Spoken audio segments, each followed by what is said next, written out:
Welcome back. I've finished the Torah section, and now we're into the history section of our Old Testament introduction class. This is going to be the shortest section. We're not going to have a long lecture about it. It's basically, we had to figure out what we could get done in the amount of time we had in the semester. So we decided on history. It was too important not to cover it all, but that we could go with a kind of a surface rendering on history. So I'll grab my notes here. What we're going to do with history is you got this video to watch, and it's mainly just giving you directions. It's not really instructional in that way. I'm not teaching you on the topic. Your first big assignment for the history section is doing a timeline. Now you'll see the directions in there about how many things need to be on the timeline. It can be longer, it can't be shorter. There are some required events that you have to put on the timeline. Those are all there in the directions. The key thing to the timeline is it has to be handwritten, because it's too easy just to find a timeline that exists online and, print it off and turn it in. And that's fine. It's what I would do if I was told to do a timeline. And I expect that's probably what you'll do. However, I want you to write it out, because then I know at least you've processed it enough to read every event that's on there and to insert the various items that I've asked you to put in.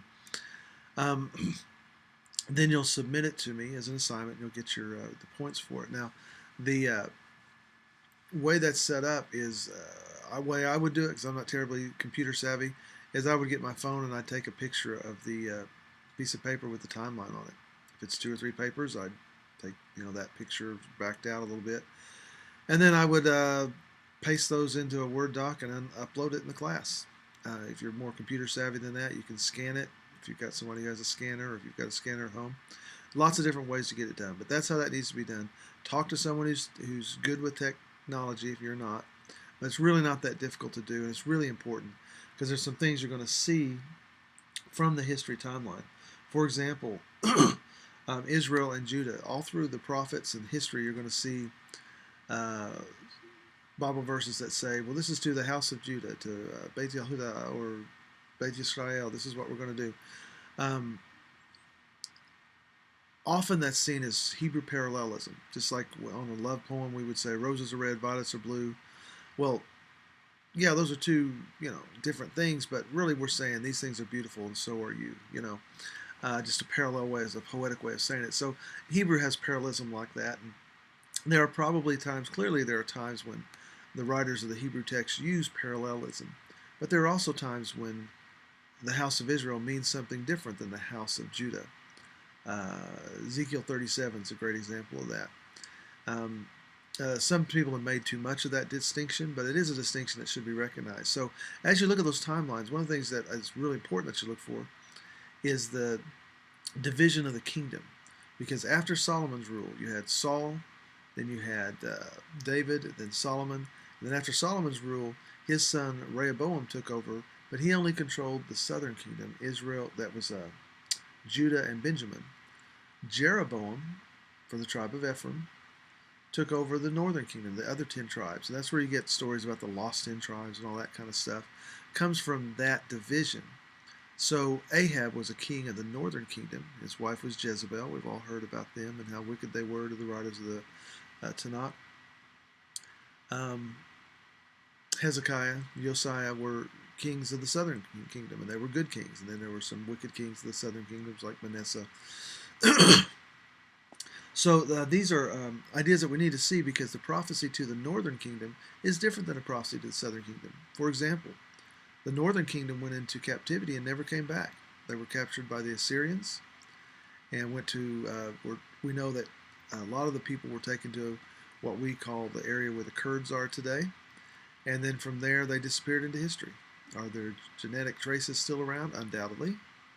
But they're not known as a people. They lost their identity. They don't know who they are. And to be fair, they may have been so mixed in with other groups that there's not a distinctive ethnicity anymore. About 100 years later, the southern kingdom goes into captivity in Babylon. The Assyrians have been conquered by the Babylonians, and they go into Babylonian captivity.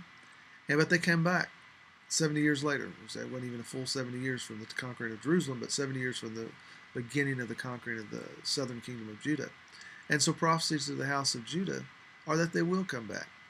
So, real important thing to read when you're getting ready to study prophecy is to understand, that's our next section, that prophecy to Beit Yisrael may be different than Beit Yehuda, because one is southern kingdom, one is the northern. Now, last little point on that before we go into the next things is, and this is a little bit instructional, um,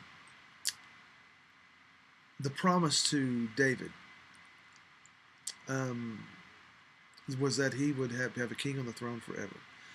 By Christians and Jews, that's been read as a messianic promise of the Messiah, that he would be king forever, because clearly there's no king in Israel today, and for 2,000 years there wasn't even in Israel.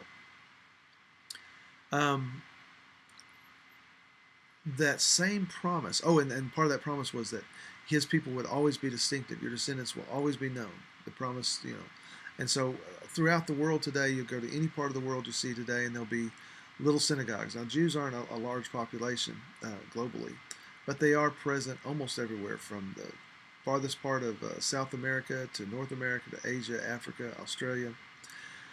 Some places with high concentrations, some places with just a few, but they're present everywhere, and so that promise is fulfilled in that his people have survived, but they're known not because they have, a certain eye color or a certain shape of ears or beards or anything like that, because plenty of people have beards and everybody has eyes and shaped ears and all that.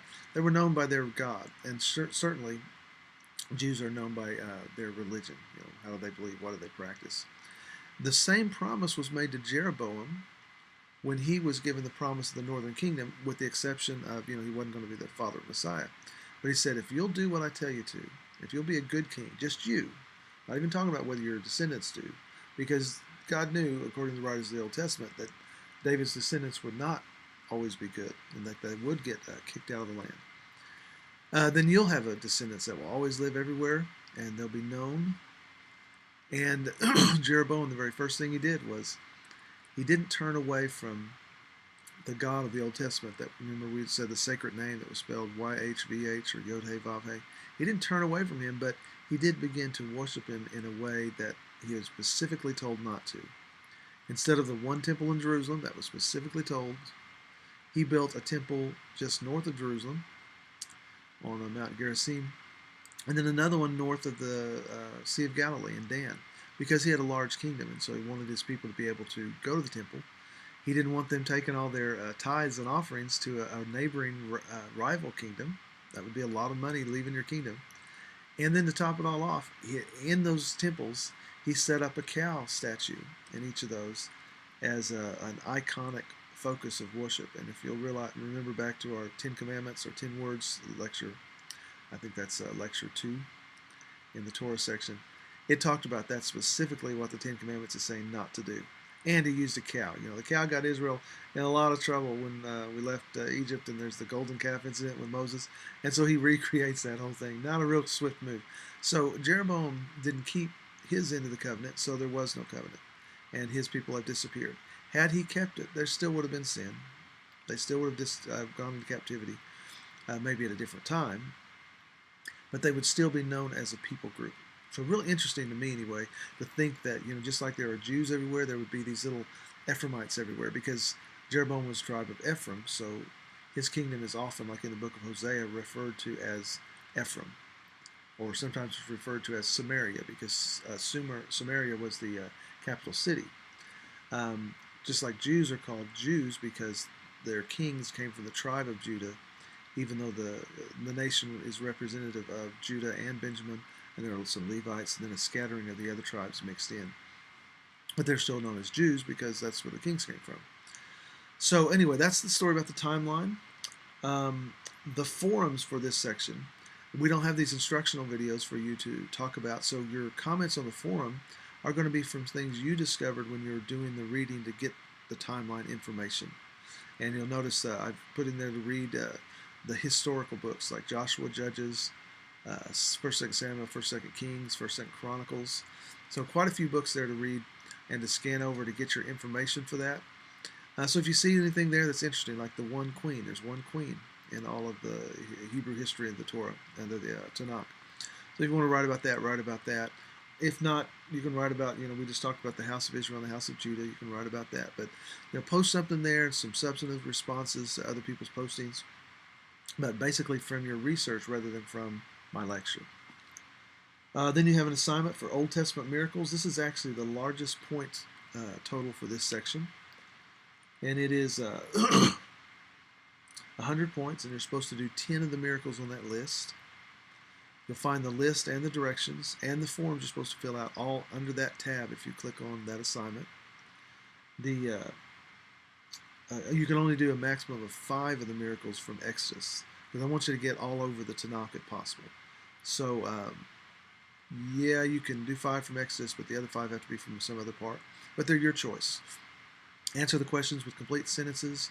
It's not rocket science. I'm not doing rocket surgery here. Just answer the questions, use good grammar, and you'll be in good shape. And then upload that in the class. I've linked together 10 of the forms, so you don't even have to copy them as individuals, then send them up separately. You can just fill them out as you go down, then submit it all at once, and I will take it that way. If you want to do it separately, that's fine too. I've got it set up where it'll take 10 submissions, but that's your big point getter, so you don't want to miss that one. And then there's a short quiz over this section, and there'll be a study guide with it. It's not a very big study guide, but it's a short quiz. It's worth 50 points. All the other tests are worth 100 points, and the finals were 200. This one's worth just 50 because we didn't really lecture you over history, so I didn't feel it would be appropriate to give you a big test over it. So most of your points in this section are gathered from your assignments, the timeline and the Old Testament miracles, the usual points in the forums and the study guide. The next section will be more like the Torah section, only it won't be as long. And then, of course, we'll have the writings that'll also be like that, and then the final. So remember, if you have any questions or comments, please post them at the course email. I check it more often, or your instructor will check that most often.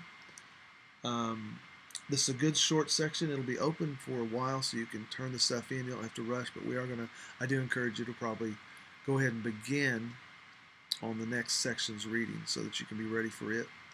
And have a great day.